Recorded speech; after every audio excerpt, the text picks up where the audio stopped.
Hello guys, അപ്പൊ നമ്മൾ ഇനി 2 പ്രോഡക്റ്റ് ഉപയോഗിച്ചിട്ടാണ് സ്കിൻ കെയർ ചെയ്യുന്നത്. പ്ലസ് നമ്മുടെ ഹണി. നമുക്ക് എത്രത്തോളം നമ്മുടെ വർക്കൗട്ട് ആണെന്ന് നോക്കാം. മുട്ടാണി നിറ്റി പ്ലസ് നമ്മുടെ മഞ്ഞൾപ്പൊടി, തേൻ, 3 സാധനം ഉപയോഗിച്ചിട്ടാണ് ഞാനാണെങ്കിൽ സ്കിൻ കെയർ ചെയ്യുന്നത്. അതിലേക്ക് മുട്ടാണി നിറ്റി നമ്മുടെ ഫേസിന് ഒരു ബ്രൈറ്റ്നസ് തരും, സൺ ടാൻ ഒക്കെ കുറയ്ക്കും. മഞ്ഞൾ ഫേസ് നല്ലതാണ്. തേൻ വല്ലപ്പോഴും ഫേസിൽ ഉപയോഗിക്കുന്നത് നല്ലതാണ്, ഒരു മോയ്സ്ചറൈസിങ് കിട്ടാൻ വേണ്ടി. അപ്പൊ നമുക്ക് സ്റ്റാർട്ട് ചെയ്യാം. ഗൈസ്, പറയാൻ മറന്നു, അതിന്റെ കൂടെ ഞാൻ ആഡ് ചെയ്യുന്നത് പാലാണ്.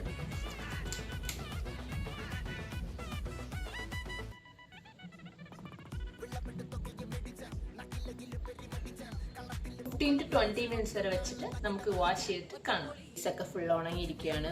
അപ്പൊ നമുക്ക് പോയി വാഷ് ചെയ്തിട്ട് വരാം. നല്ല ഉണങ്ങി